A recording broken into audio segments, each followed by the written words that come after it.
All right. Okay. Uh, Sorry about the dead air there.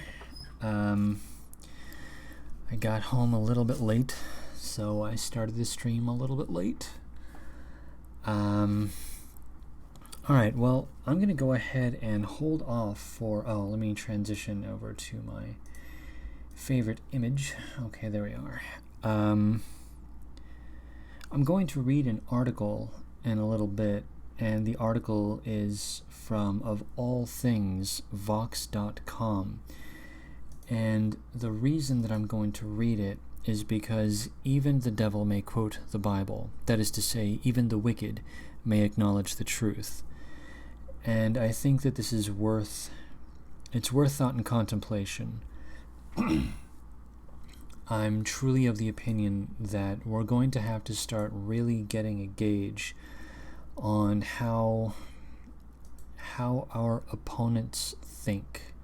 And when I say our opponents, I unfortunately very much so mean that I do not personally define these people as my opponents, in as much as my own definitions, absent context. I would not define these people as opponents. I would not define these people as enemies. However, we live in a context, rather, the situation is such that these people have defined me and my people as their enemies. And so inasmuch as they have defined me as their enemies, I have no choice but to, and they will attack me and my people. They will do so through the law. They will do so socially. They will do so financially. And I really think, if given the opportunity, they would also attack physically. So when I say that they define me as an enemy, I mean that. And I have no choice but to acknowledge that. There was a guy, he was some kind of an analyst, a think tank type guy, and he was saying something to the effect of, you can wish for peace, you can work for peace, and you can even decide to extend a hand, an open hand, to people who with whom you are in conflict, but the enemy gets a vote. What that means is, yeah, you can be as peaceful as you want to be. You can be a hippie flower child all you want.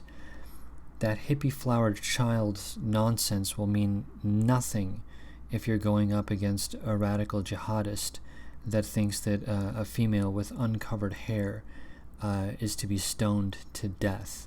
Your hippy-dippy nonsense means zero. And that's kind of where we are.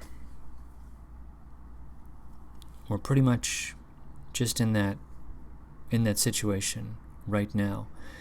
And I refer not even to Islam. I actually refer to the radical left.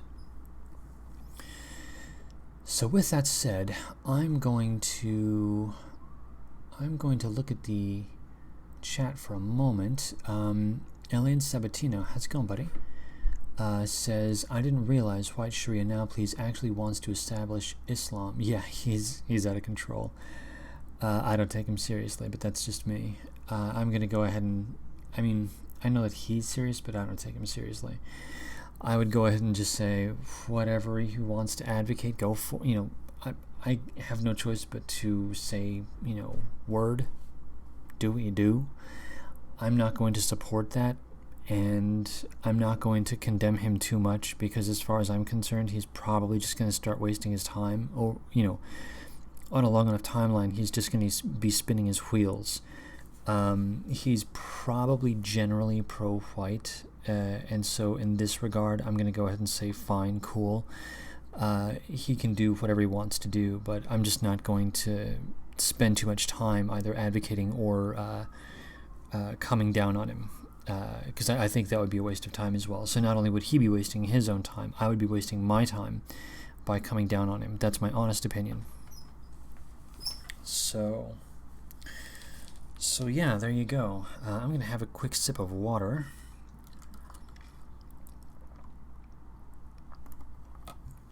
because it's a freaking million degrees out here right now. Let's see here.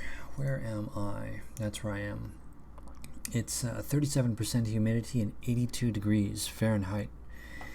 It's out of control. It's wicked hot out here.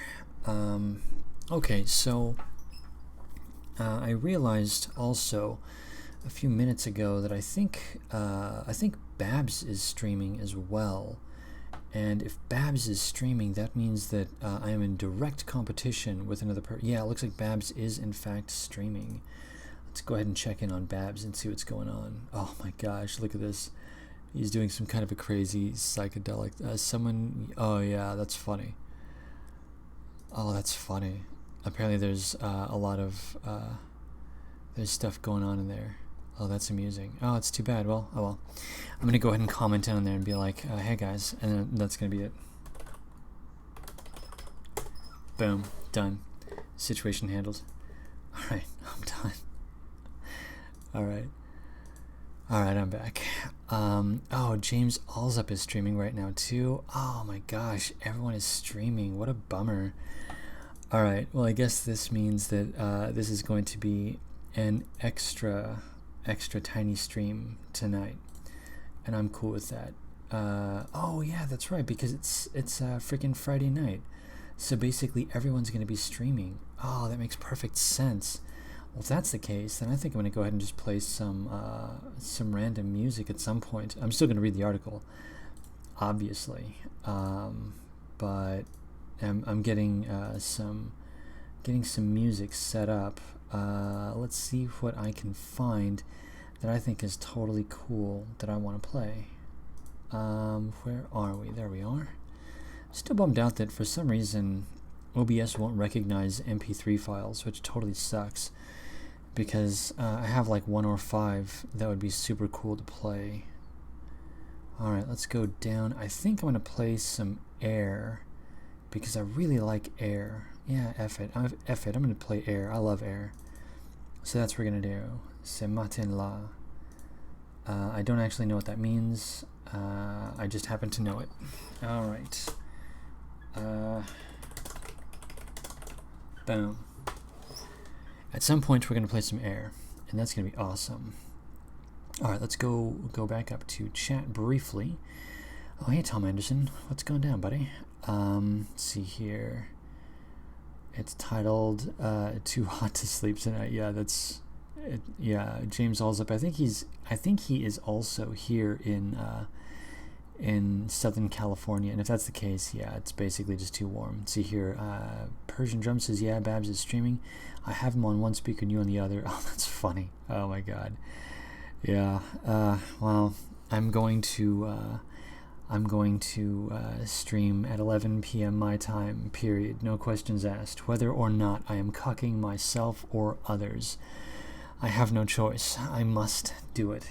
Because if I don't, I feel like I'm breaking a promise to myself, and implicitly, I suppose, to everyone else. Okay, I'm going to set up for one more track, but I'm not sure what I'm going to play.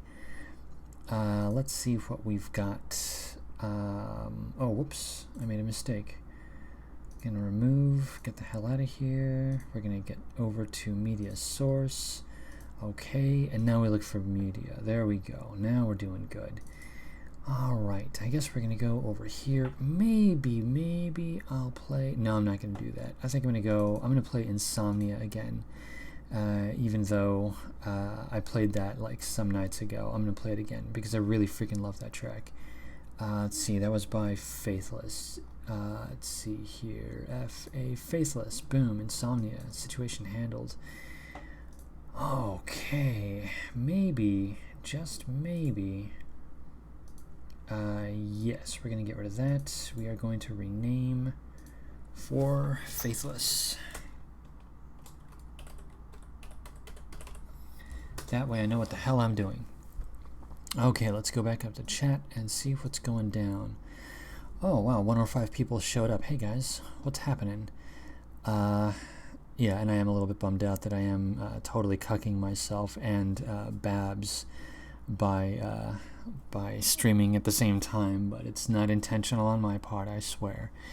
It's just a matter of course. It's 11 p.m. my time. That's when I stream. So, at any rate, yeah, I've got an article by Vox, and I guess I'm going to go ahead and read the article now.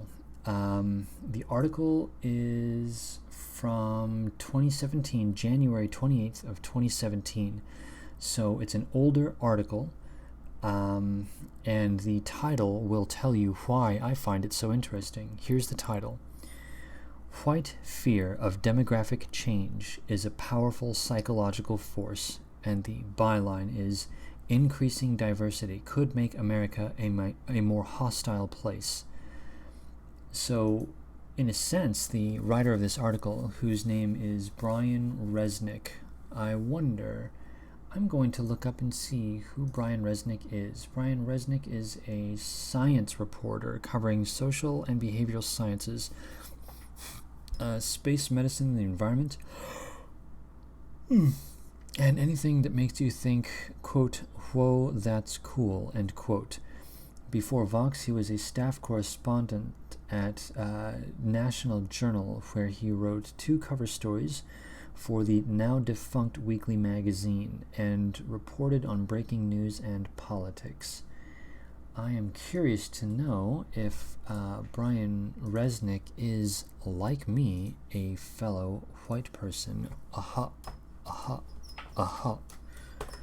Let's see. I'm just curious. I can't help but look. I'm not sure. I'm honestly not sure. LinkedIn. Maybe there's something in his LinkedIn. That'd be funny. If there is.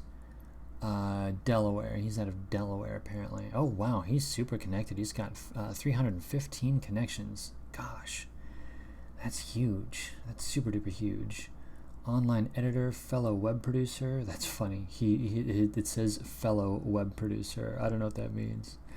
What else do you have here? Produced special reports, photo galleries, pitched and wrote stories for The Atlantic. Oh, wow, okay.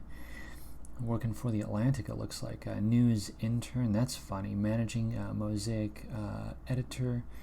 I don't know what that's all about. Copy editor. Something about AP. Let's see here. Oh, he's cum laude from University of Delaware. So apparently this guy is extra fancy dancy. Oh, look at this. He researched and wrote multiple articles, including a Science News feature on Tibetan gene evolution and how to build a tiki bar guide, and a feature on flying cars. Assisted editors with magazine production, story research, blah, blah, blah. But that's funny. Tibetan gene evolution. That's very, very interesting. He's one of his skills listed. Okay, here are his skills. He's got a bit of a cheeky sense of humor. His skills are editorial, AP style editing, newspapers, storytelling, fact-checking, newspaper layout, web content production, Photoshop, reporting, HTML, social media outreach, and parallel parking. Look at that. He's a cheeky fellow, isn't he? I like him. All right, so at any rate, now that we've gone through all of that, I'm not sure if he is in fact a fellow white person, but I suppose it doesn't actually matter. At any rate, this article about demographic fears is one heck of an article. It actually spans, I think, 3 pages. It's not a light read, so I guess we're going to go ahead and get ready. Before I read the article, I think I'm going to set myself up to get comfy, and while I do that, I'm going to play some music. And since we're going to settle in for one hell of a read, the track that I'm going to play is going to be Ce Matin-là off of the first album by Air, which is entitled Moon Safari. This album came out in 97, plus minus a year. I want to say it was 97, but I honestly don't remember. At any rate, this is an album from my youth, and I really like this album. This is put together by 2 French producers, another duo that produced some relatively easy listening back in the day. That was 07, and they were often compared unfairly, in my opinion, to Air. So if anyone knows about 07, this is more or less in the same spirit. So with that said, I am going to play Ce Matin-là by Air, after which I'll be reading, finally, the article from Vox. So, at 0, rest in peace, eardrums, in 3, 2, 1...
All right, that was Air. Sadly, I went ahead and had some peanut butter at the tail end of that track, which is a silly decision on my part. Okay. We are now going to get ready to read an article, which is going to be one hell of an article. So that was Air, and the album was Moon Safari. And I can say, in all honesty, you can basically just hit play. Excuse me. My bad. I gotta stop eating on stream. You can basically hit play on that album and straight through listen to the entire thing. It's a really, really solid album, and I highly recommend it. So then, now we're going to actually get around to reading the article. Now again, for context, this is Vox, so you already have an idea on more or less where they're coming from. But again, they're noting a very real phenomenon, and inasmuch as they're noting a real phenomenon, I think it's worth two things. Firstly, we get to examine the phenomenon, and secondly, we get to examine the phenomenon from somebody who doesn't like it. So this is going to be, I think, a fun read. So here we are. The title of the article again is White Fear of Demographic Change is a Powerful Psychological Force by Brian Resnick. Here we are. In August 2008, the Census Bureau released a report that predicted a seismic shift in American demographics. By 2050, minorities would make up more than 50% of the population and become the majority. When Yale psychologist Jennifer Richardson, I guess it's Richardson, anyway. When Yale psychologist Jennifer Richardson heard about the report on NPR, she remembers thinking, this is probably freaking somebody out. By somebody, she means white people.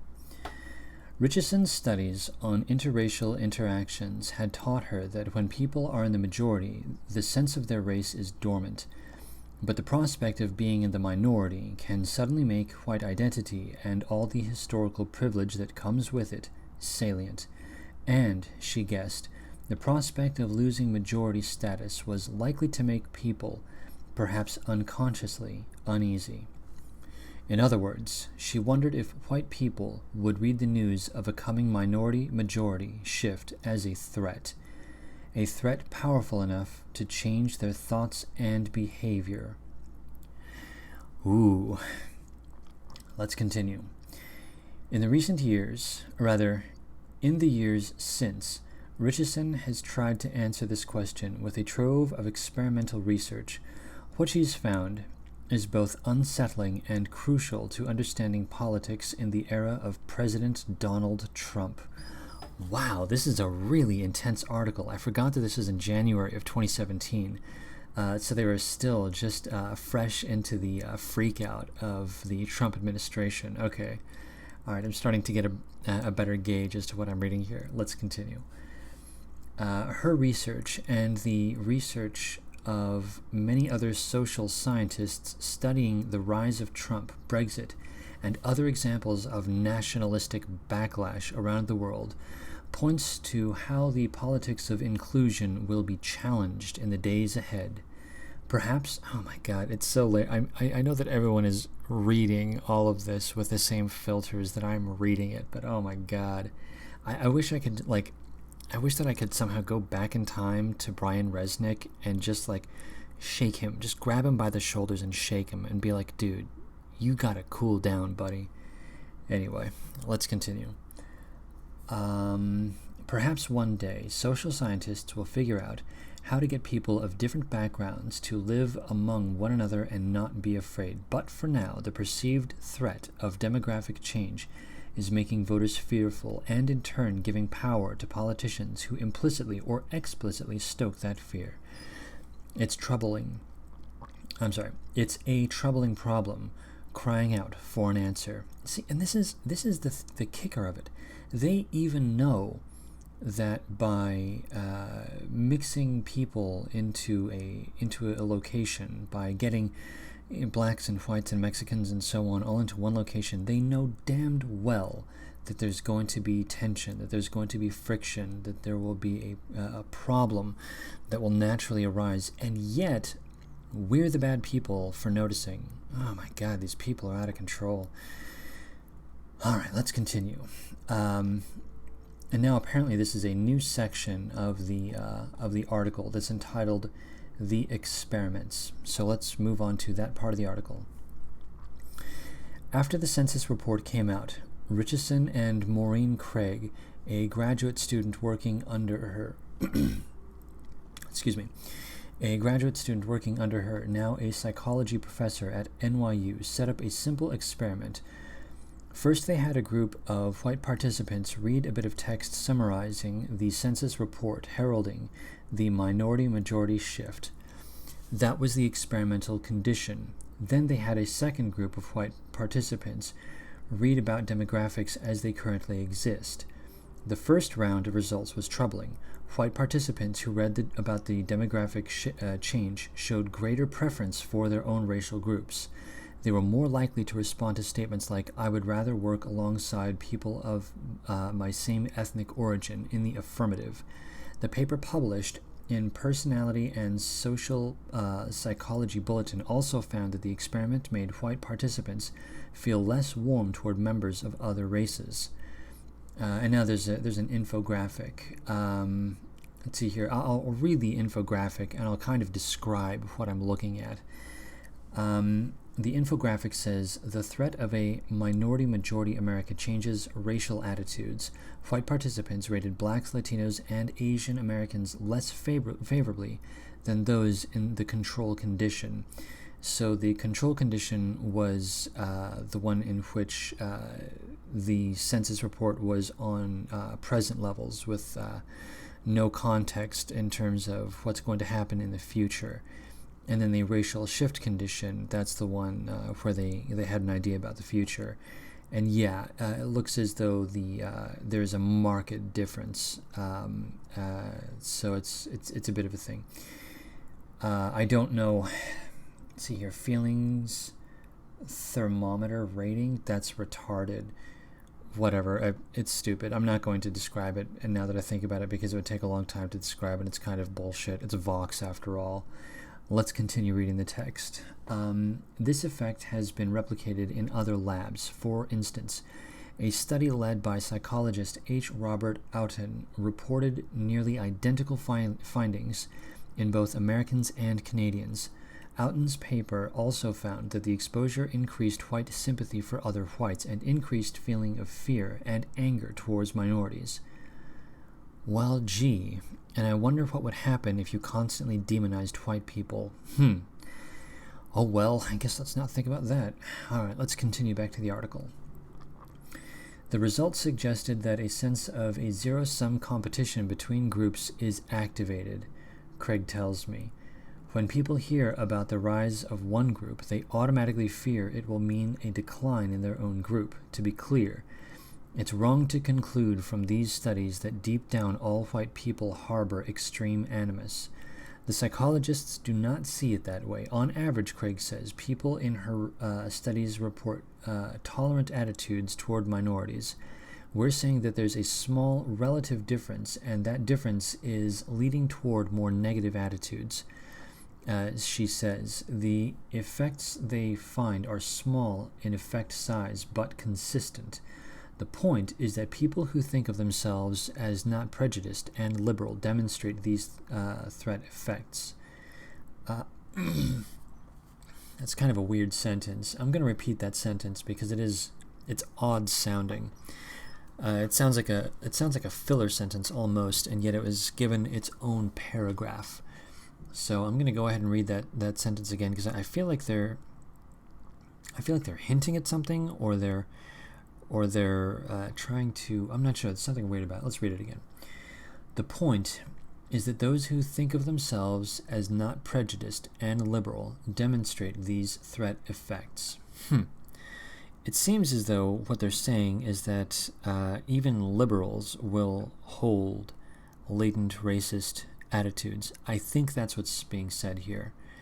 And that's a hell of a thing. If I'm reading this correctly, they're basically saying hashtag all white people. Well, let's continue. You can think... Oh gosh, hold on.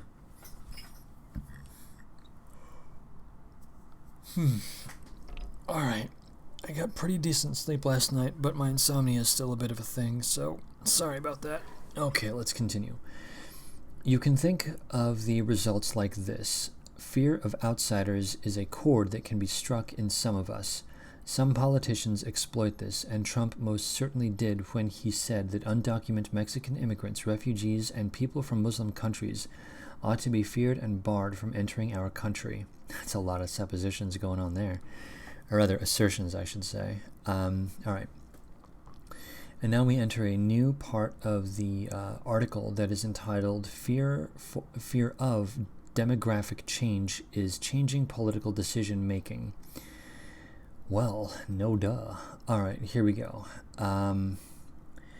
It's not just racial attitudes that shift when whites are exposed to the demographic data. Political attitudes shift too. And this can in part explain why Trump found an audience with his nationalistic rhetoric. In another paper published in Psychological Science, Richardson and Craig found that exposure to the census report nudged participants to be more conservative on a variety of policies. What's interesting here is that the policies weren't necessarily race-related. Participants became more conservative in topics like affirmative action and immigration, as well as on defense spending and healthcare reform. The threat of demographic change and the loss of status that comes with it provokes a broad sense of wanting to hunker down. A similar thing happens when psychologists remind people of their mortality. Psychologists find the threat of death makes people more conservative and more wary of others too. Now, this is funny because I got this article from a person who was in last night's chat. He sent it to me.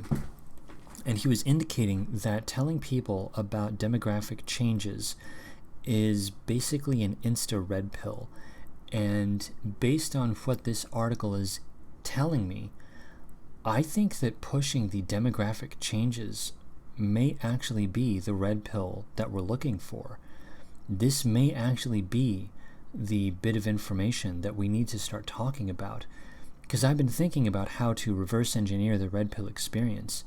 And so far, what I came up with were basically people who self-red pilled, and the majority of people who self-red pilled were people who suffered some kind of a traumatic event, and that traumatic event got them into a state of mind in which they were looking for any information that would allow them to have a stable platform for worldview building. I was one of those people.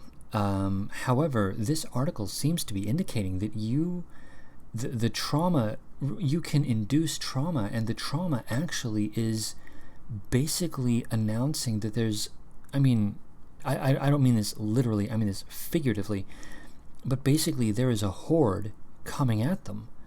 And once they understand that there's a horde coming at them, then suddenly they're like, oh, I have to find my own people so that we can all fend off that horde together. All right, well, I'm very glad that this article was announced to me. Let me see if he's in the chat. I don't see him, so it's too bad because I'm going to thank him personally because that's a hell of a thing. This article so far has been a great boon. As far as I'm concerned. So I'm going to go ahead and continue reading the article now. All right. And it's not that conservatives are becoming more conservative.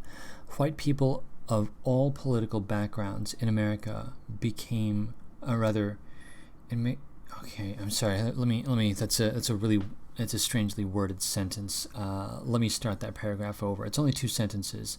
And sentence number 2 it's just worded in a weird way. Okay, and it's not that conservatives are becoming more conservative. White people of all political backgrounds in America become more conservative in these experiments.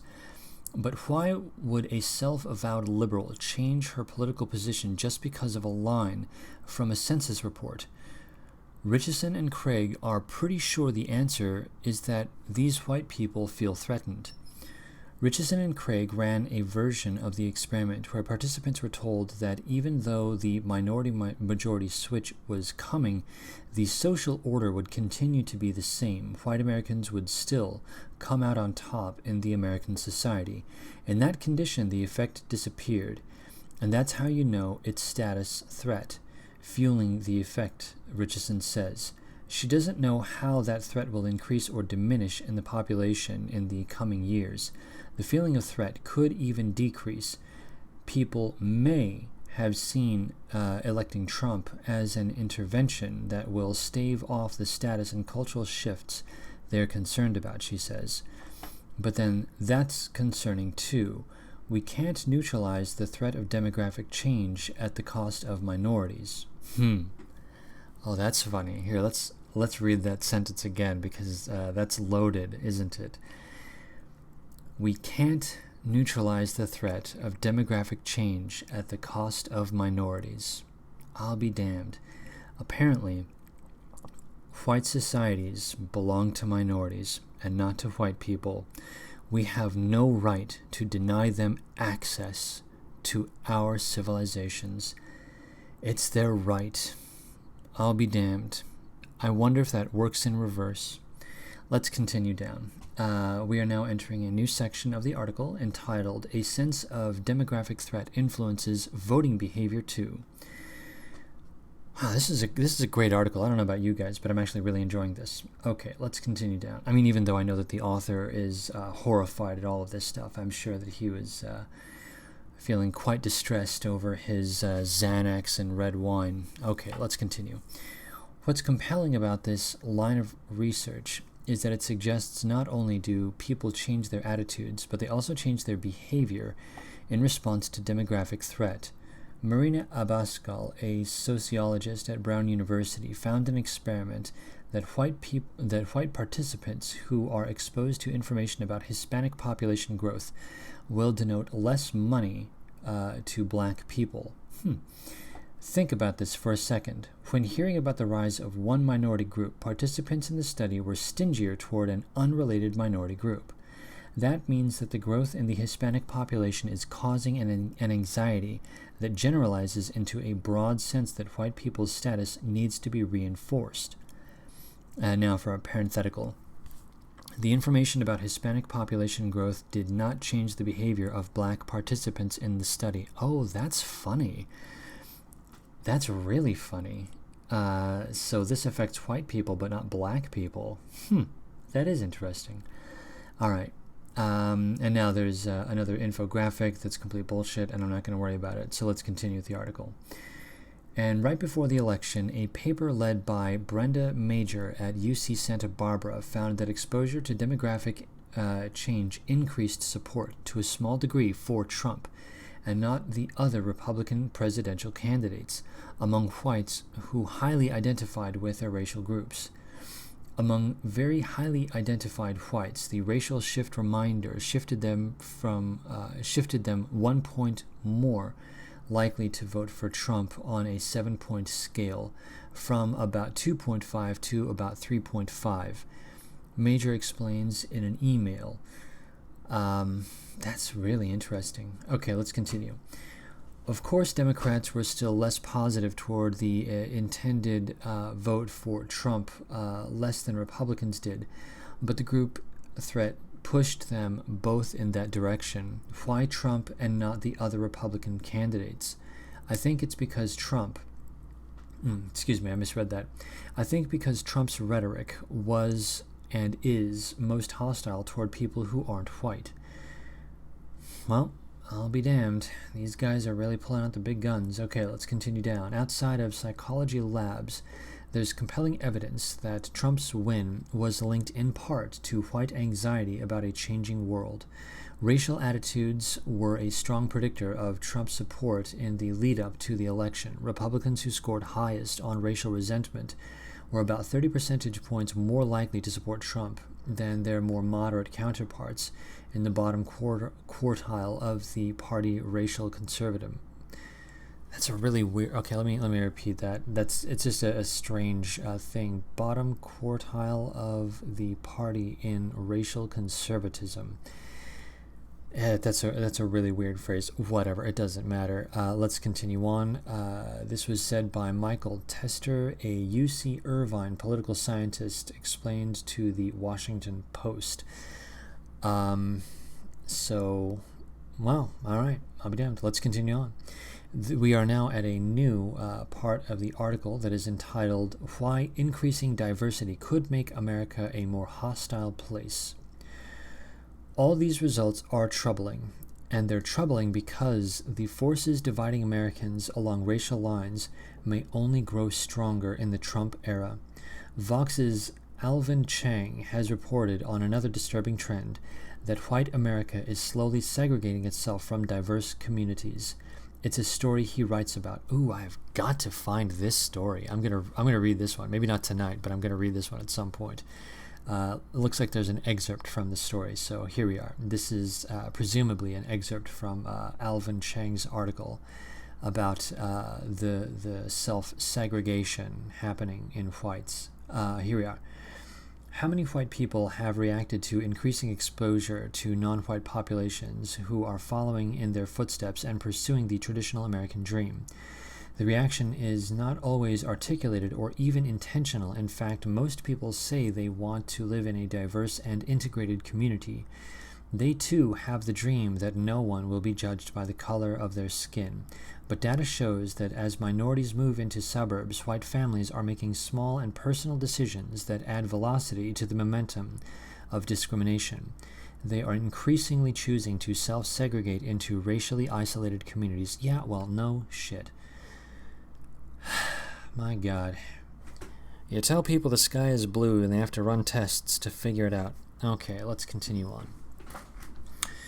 So as the country diversifies, white Americans are increasingly choosing to live among each other, but demographic change will keep charging ahead. White Americans will learn about the changes, but they won't have the opportunities to make the intensive face-to-face contact necessarily to assuage their fears. All right, let's go ahead and just parse that for a moment, because this is kind of funny. They're trying to shame white people into living in a hashtag diverse community, and yet they refer to intensive. That makes it sound unpleasant. I mean, intensive face-to-face contact? I mean, that's not the kind of thing that I say about situations or people that I enjoy. I might say intense, like as an awesome. I would add a word like awesome. You would have to have some kind of an adjective to modify intensive into the positive, because intensive is value neutral, and moving onto the phrase assuage their fears. When you're associating fears with intensive, that makes the entire thing sound bad. That makes it seem that naturally you shouldn't want to live in a hashtag diverse community. That's so weird. It's like the article, like the writer, Brian, whatever his name was, didn't quite think that sentence through. Okay, let's continue.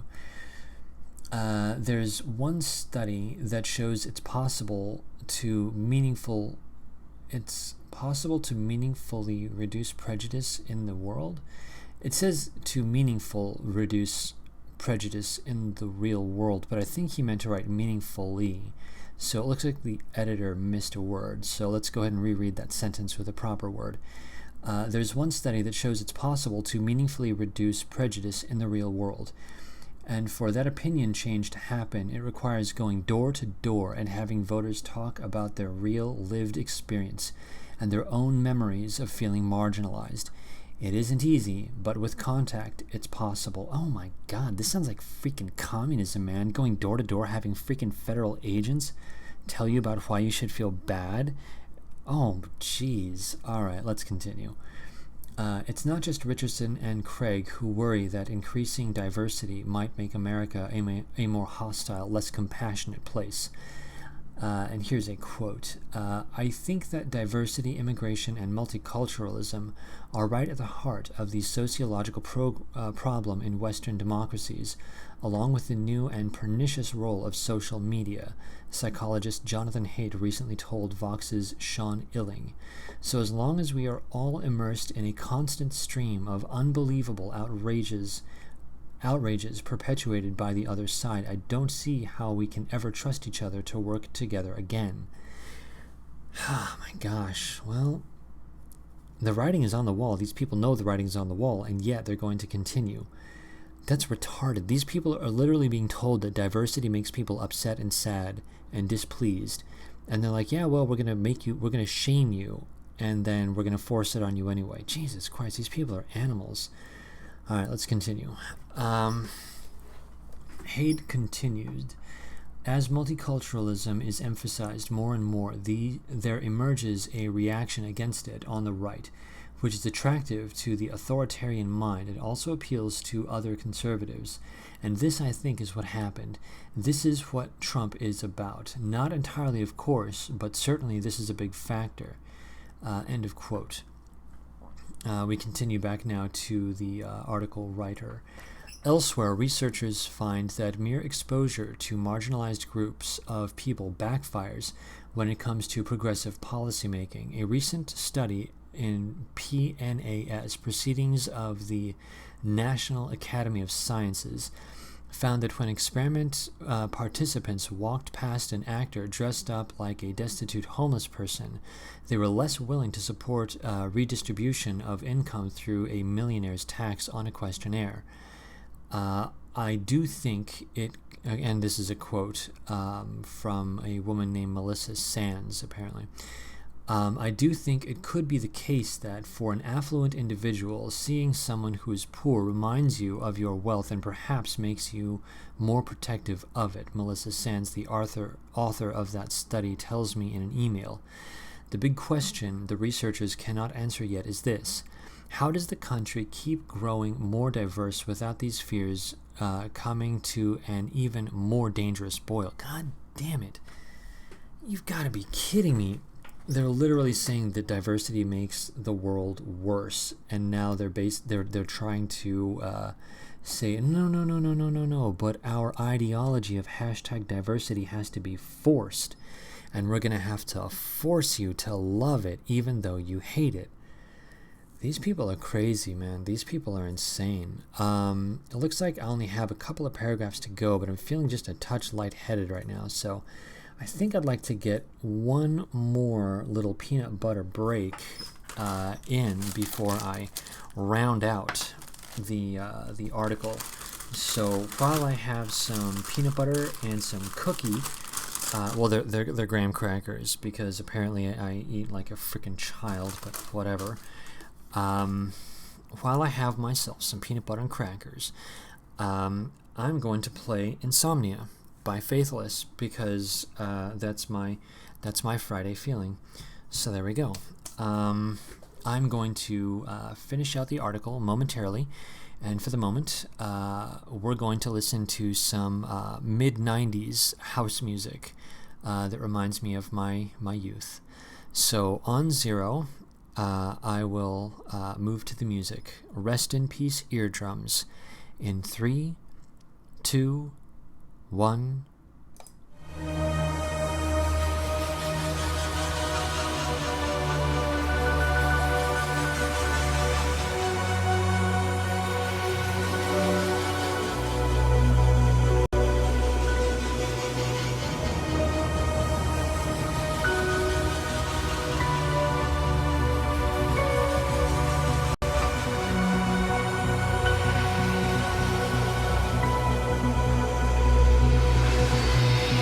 Deep in the bosom of the gentle night is when I search for the light. Pick up my pen and start to write. I struggle to fight dark forces in the clear moonlight without fear. Insomnia. I can't get no sleep.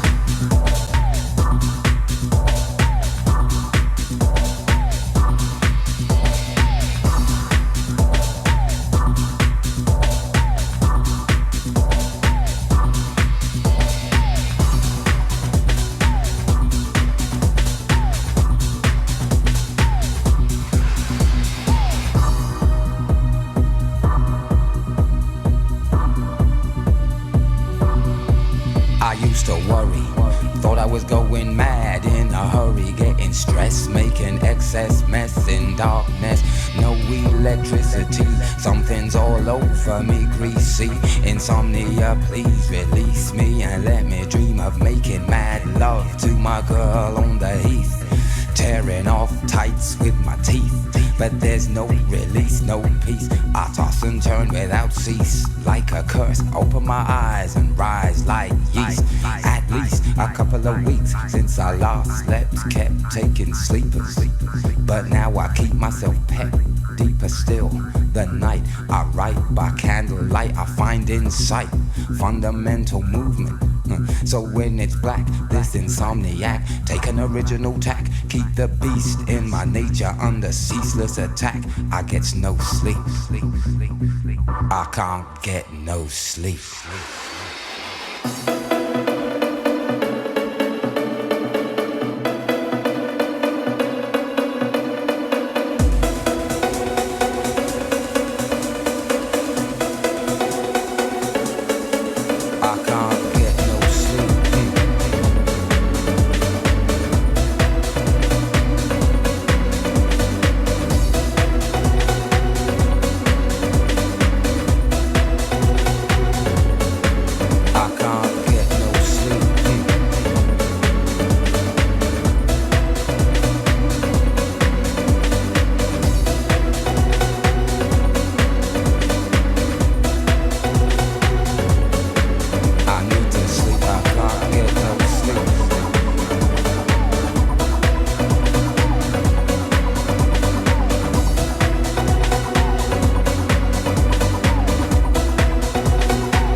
All right. That was Faithless, a British, oh gosh, my freaking volume. That was a British electro group from the mid-90s, and truth be told, I'm not really into them too much, but that one track I absolutely adore. Let's see here. Link it in description. I'm late. I will do that. In fact, that is a really good call. I don't know why I didn't do that in the first place. That's so retarded. Okay, here we go. There we are. I'm going to go ahead and just say one more time that this article... Actually, no. I'm just going to go ahead and finish the article, and then I'll discuss the article. So I'm going to go ahead and reread the previous paragraph, which was only one sentence long, but it seems to set up for the next couple of paragraphs. So here we are. The big question the researchers cannot yet answer is this: how does the country keep growing more diverse without these fears coming to an even more dangerous boil? And now there's a quote by someone named She. Oh, she is probably Melissa Sands. Okay, good. Sorry. Oh, wow, gosh, look at this. No, it's Richardson. Okay. Jeez, this is... I'm sorry, it's just kind of weird. They bounce back and the article. The writer of the article bounces back and forth between people all the time, and it's hard to make or to note all of it. So the next three paragraphs are all things that are all paragraphs where they're going to be quotes by Richardson. So I'll go ahead and make a notation of when the quote starts and when it stops. Okay, here we are. Quote: my biggest concern about all of this is if we're going to really build a multi-ethnic, interfaith democracy, we can't have these levels of racial polarization, end quote, Richardson says. Quote, we really need to understand the many identity threats that are happening here, both for white Americans and for the many racial minorities that are feeling very threatened by a Trump presidency, what this means for all kinds of racial progress, and how do we come together given this demographic split? It's terrifying for us, end quote. There's a lot in that sentence. I'm going to go ahead and parse through it just for a moment to hear. My biggest concern about all of this is if we're really going to build a multi-ethnic interfaith democracy, multi-ethnic interfaith, I mean, that doesn't even make any sense. You're basically just throwing a bunch of people together that, obviously hate each other, and then having them vote on who gets control. So you have a bunch of people who hate each other, voting on who gets to control the other people that they hate. That's retarded. This Richardson person is dumb. All right, let's continue. Let's go through a little bit more to here. We really need to understand the many identity threats that are happening here. Well, but the left does nothing but push identity. I mean, no shit. Here she's saying that there are identity threats, and yet it's like, well, yeah, but the left they're all about identity. You can't have it both ways. You can't force identity on people and then shame them for feeling the identity that you're forcing on them. My God. All right, and I love that she refers to racial progress. And it's like, dude, it's been racial regress. I mean, it was better when whites were the absolute majority. When we were the absolute majority of back when I was a kid in the 1980s, when we were still in the 70%, the upper 70% range, everything was actually pretty okay.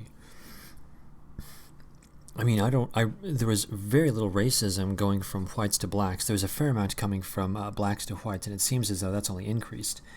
And I think that we're entering a phase now where it's just going to be all across the board. Just everyone is going to be distrustful of each other moving into the future. It's really weird. I mean, of course, in places like where I live here in Gomorrah, it's sort of it depends on what neighborhood you go to. When you go to the more affluent neighborhoods, they're very polite about ignoring race, which thank God. But the moment you go into the non-affluent areas, and I'm sure you understand what I mean by that, race becomes a really big issue really fast. All right, let's continue. Richardson says she doesn't have the answers. No one does, but she hopes to look for them in some research project over the next several years. Quote, "If we can understand the mechanism giving rise to what we are seeing in the world, then we can address it." End quote. In addition to lab studies, Richardson says her colleagues in the field are planning trips out into America to learn from white people and understand how they feel about demographic change. The goal is to find a way to frame the change in a way that's non-threatening or communicate messages that build multiracial coalitions. Parenthetical, Richardson wonders if poor white voters will better identify with poor black voters when reminded that their shared economic hardships, when reminded of their shared economic hardships. Translation, Richardson wonders if she can use the commie strategy of the poor waging war against the rich. She thinks that communism will save it. All right, let's continue. And we've got 4 more paragraphs. One paragraph is a single sentence of 4 words, so this is going to be a quick 4 paragraphs. One last thing to note. The U.S. Census projections are based on arbitrary ideas of race. None of this matters if the census changes its definition of who it considers to be white. For instance, the 2008 report considered biracial people to be part of the coming minority majority. If the census redefines what it means to be white, then the possibility of a minority majority may go away. Oh, these idiots. Now they're literally talking about redefining what it means to be white. That they're actually saying we're going to redefine everything. So basically, what was it? The big thing with non-white Hispanics or non-Hispanic whites. So if we just say that Hispanics are whites, then the majority-minority status goes away because we're now defining Mexicans as being white. And it's like, dude, the Census Bureau can define Mexicans as being white, but The Mexicans are not going to identify themselves as being white. They're not going to treat white people like they're white, and white people aren't going to treat Mexicans like they're white. They will both view themselves as being two separate and distinct groups, whether or not the Census Bureau defines them that way or not. Oh my God, these people are literally going to try to ignore reality in order to push their agenda. Let's continue. The threat is dependent on who you consider part of your team. If the labels change, so may the feelings of the threat. This term, majority-minority, has absolutely no meaning, Richardson says, unless we let it. Quote, "It's horrible that things are devolving as much as they are in terms of interracial harmony," Richardson says. But what that says to me is our work is all the more important. Well, there we are. So apparently, and that's the end of the article, I guess we don't really need to go too much further into it, but the net result of that article seems to be that if you want to red pill people, tell them about demographics. I think I think that this is genuinely the red pill solution that I've been looking for. I really think that's the case. Because now that I think about it, when I first learned about the what's going on in Europe with all of the Muslims, I started looking at the demographic shifts that were going on in Europe, and I did find it to be distressing, and it was one of the reasons that I discovered and even found favorable the discussions going on within the alt-right. Obviously, there was a bit of a discussion about this earlier. Even though I don't formally identify as alt-right, I still find myself highly sympathetic, and as far as I'm concerned, the second an alt-right candidate emerges, that person will have my vote. And that was a transition in my mind, because I went from being hostile to the alt-right to being sympathetic to the alt-right. Rather, I went from hostile to giving them an ear, and then finally to seeing them as sympathetic. And so now, I'm in a completely new mindset. And it actually does have to do with demographics, thinking about it. So that was the sealer, that was the deal sealer for me. So yeah, I think that we're going to have to start thinking about how we can start talking about demographics in the real world. I think this is how we're going to red pill the normies. I don't think it's going to be through discussions of communism. I don't think it's going to be through discussions of, trade deals and policies. Immigration hints at it. And I think that when you talk about immigration, I think that we should stop allowing it to just be about DACA recipients and leaving it at that. I think that what we should do is we should start framing it within the context of we are being replaced. I think that's the correct way to frame it, as the great replacement, and that the reason we are opposing illegal immigration is because we do not wish to be replaced. I think that's... And if anyone in chat here, I'm gonna ask for in chat. One moment here.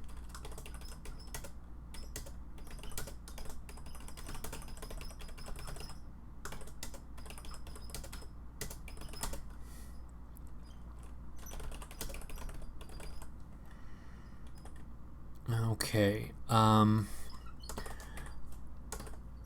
I'm going to cast my vote, and let's tally it up. So it's going to be press 1 for great replacement and press 2 for white genocide.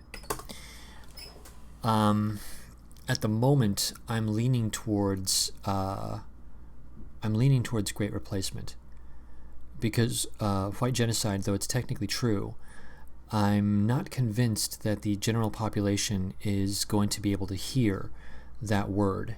I think that they won't quite get it. So let me ask again. Press 1 for great replacement, 2 for white genocide. I just want to get a gauge. I just want to get a gauge as to what people think.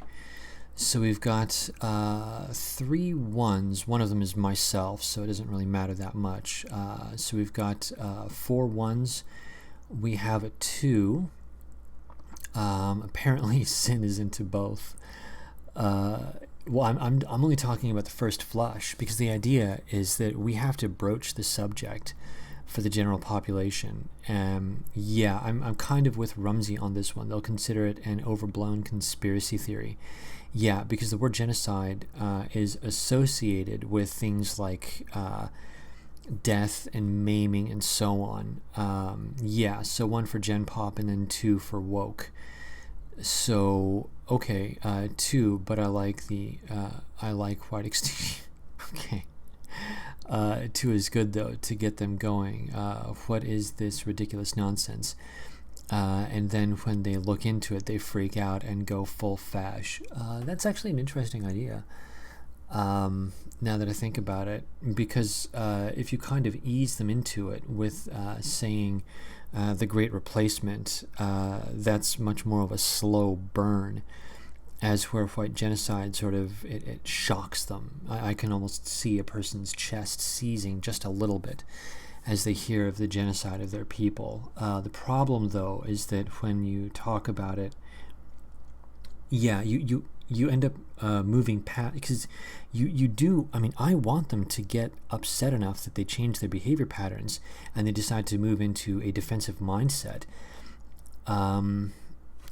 And I think that by saying genocide and then coming back from that, they'll say, oh, it's not that bad. But I don't want them to say it's not that bad. I want them to say, holy shit, it's worse than I thought.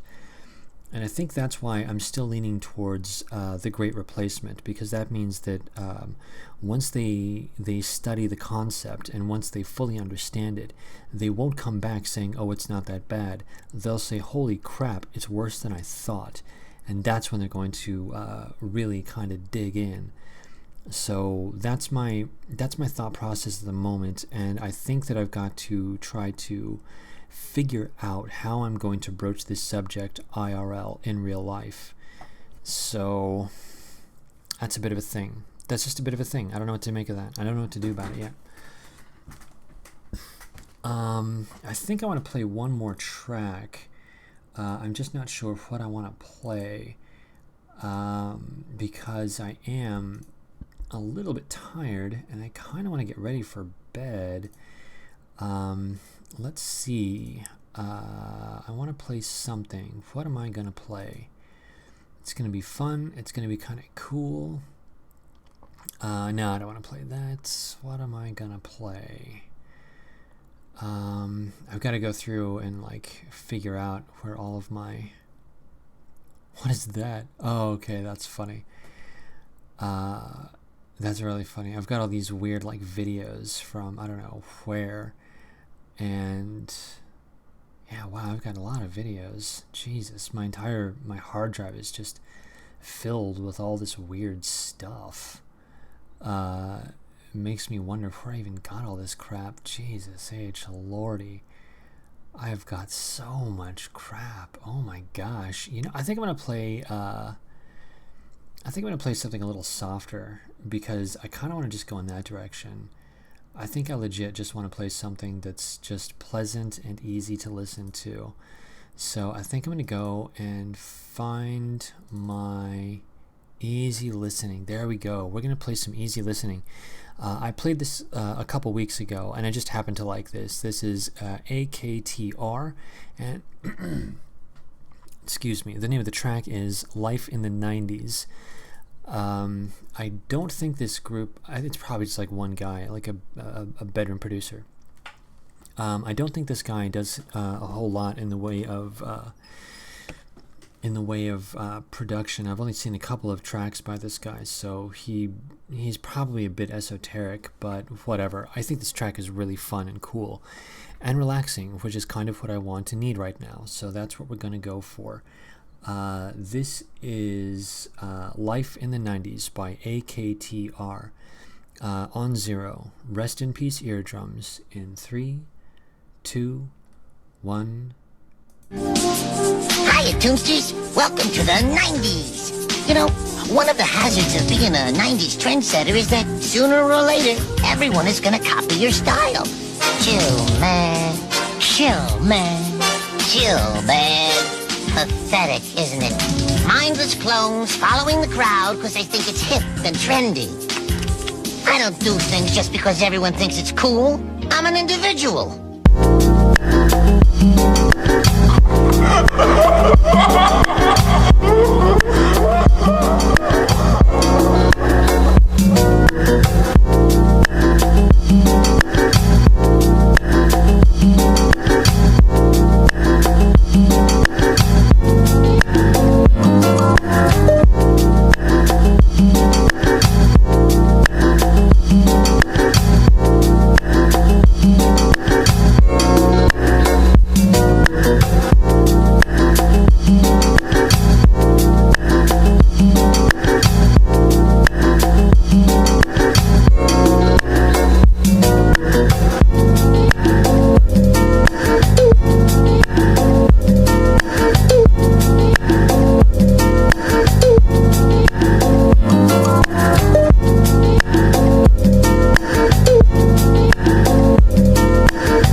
Okay, that was life in the 90s.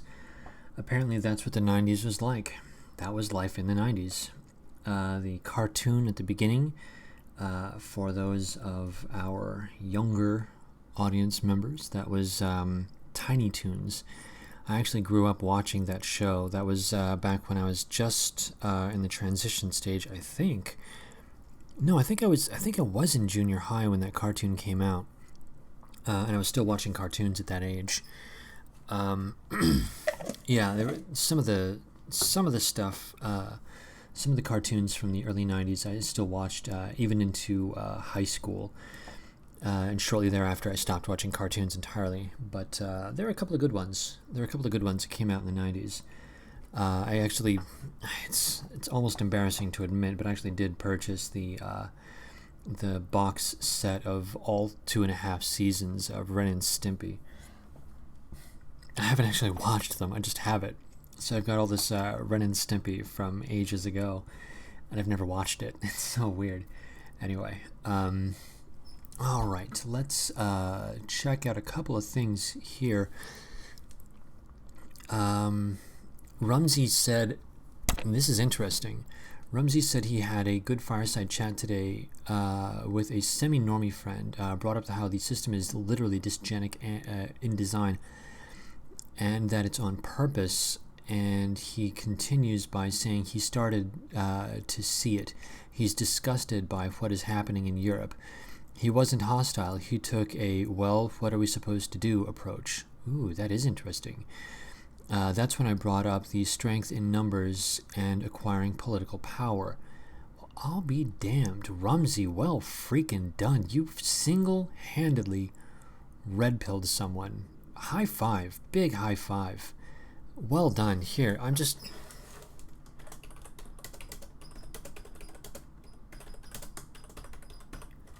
Alright. Boom. I'm excited by that. That's freaking awesome.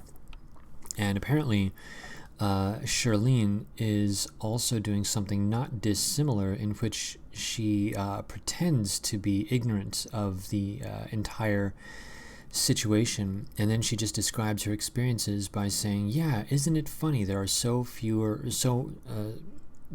white people in general, and isn't that a hell of a thing?"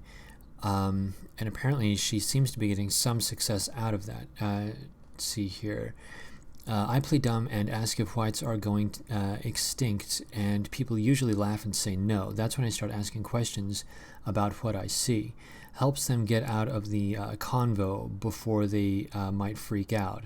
Helps get them out of the convo. Okay, yeah. Well, I'll be damned. That's a hell of a thing. Well done, Charlene. I'd like to hear about any instances where that actually does work to great effect, because like I was mentioning many weeks ago, I'm still interested in the red pill experience and inducing a red pill experience. And for those of us who were very close to self-red pilling, it seems as though you can't induce a traumatic event to get people to self-red pill. You have to introduce something else, and it looks as though this demographic thing. I don't want to get too excited about it, because I would be afraid of this not being the thing that I'm looking for. But this really does seem to be pretty freaking incredible. All right, Richard Dewey says, can we discuss Patrick Little's radical agenda call-in? He told Cantwell he's running for president as Democrat, the enemy. I'm pissed, bummed, feel betrayed. I wouldn't, actually. And the reason that I would not feel pissed, bummed, or betrayed is because Patrick Little is basically taking a sledgehammer to the way that people think about politics, and I think it's awesome.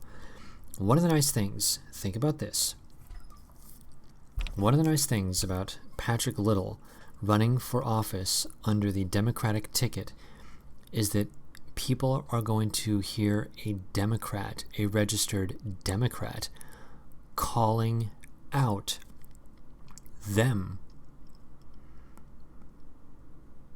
That's awesome.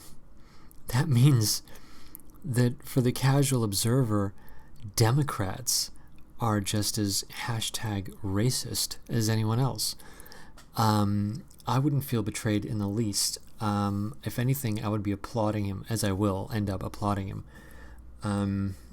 Because I live in Gomorrah, there's no chance that my vote will mean anything, so I'm going to vote for the meme vote.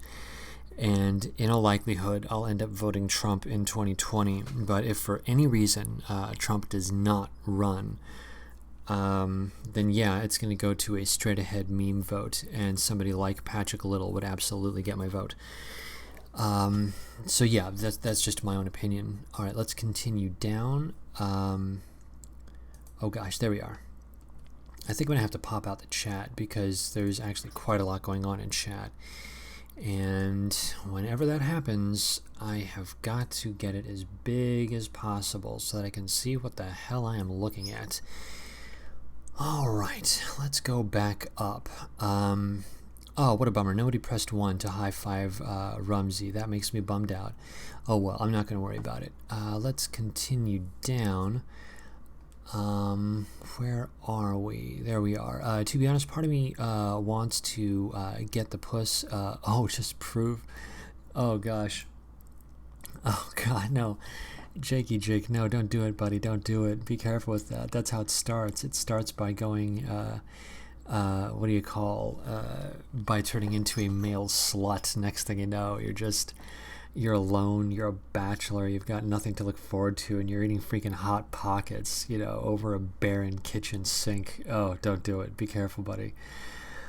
Okay, let's see here. They are a fundamentally matriarchal tribe with feminine, void-born energy. To some extent, I actually concur with that assessment. I'm not even joking. Okay, transgender. I'm sorry, HIV positive transgender says at Eileen Sabatino. Absolutely, Eileen. It will result in a better existence for women. They are all so lost. Oh gosh. Oh yeah, in repealing the 19th. Yeah. In a weird way, I actually kind of agree. I think one vote, one family is the best way to go. Okay, let's continue down.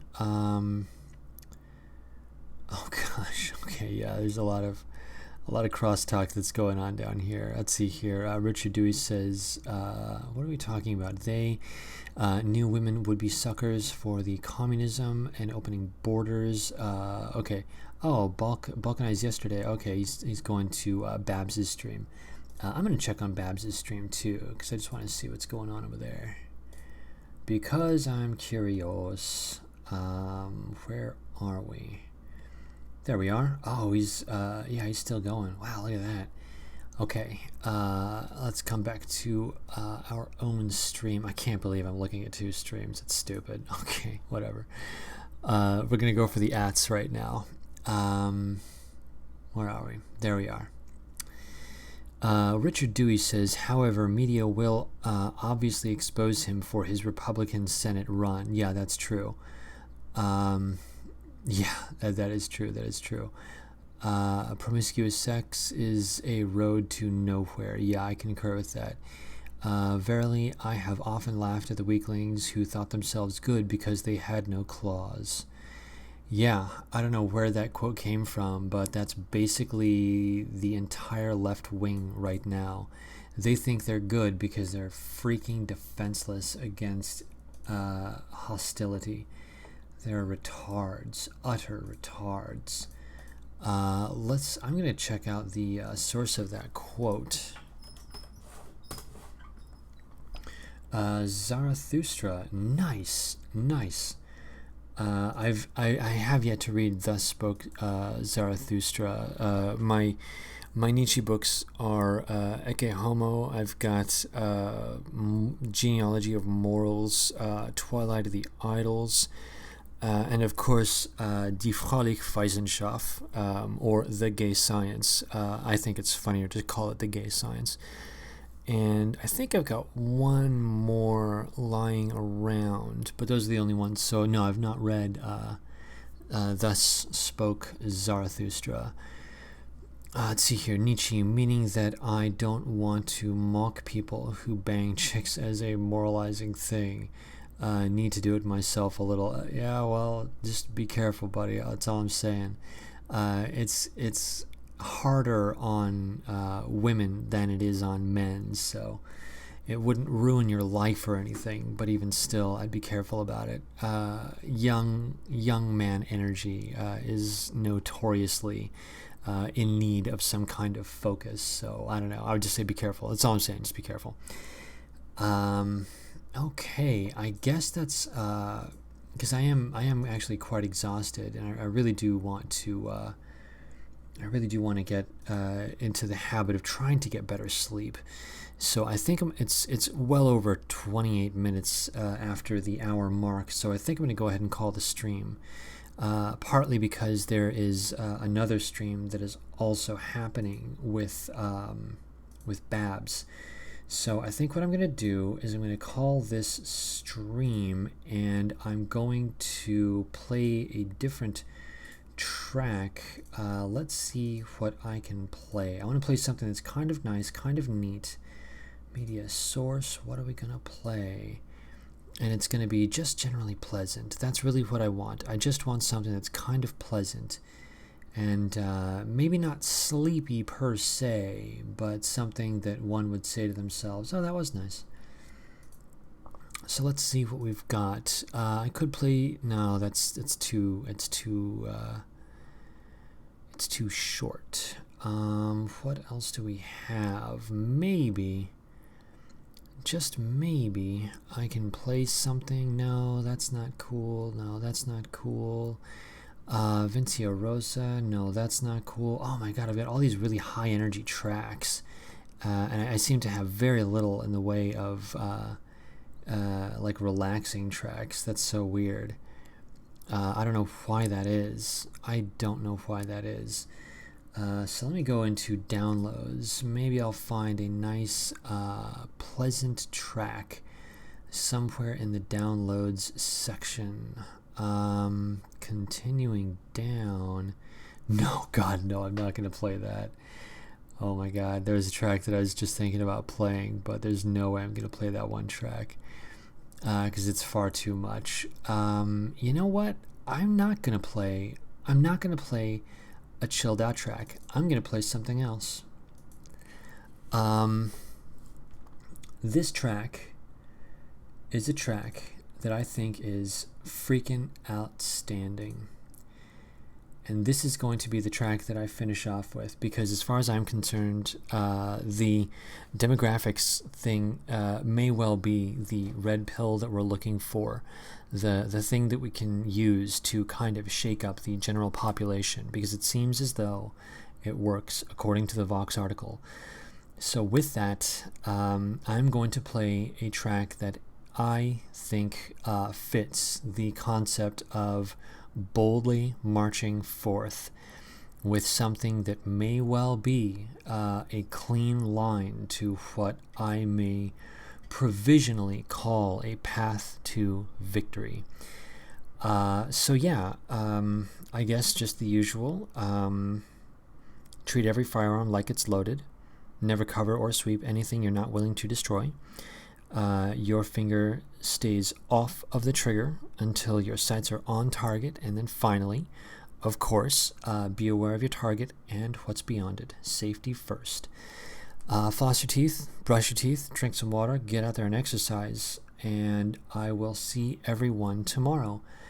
And with that, rest in peace, eardrums. This is the track that I wish to think on as we march into the future in 3, 2, 1.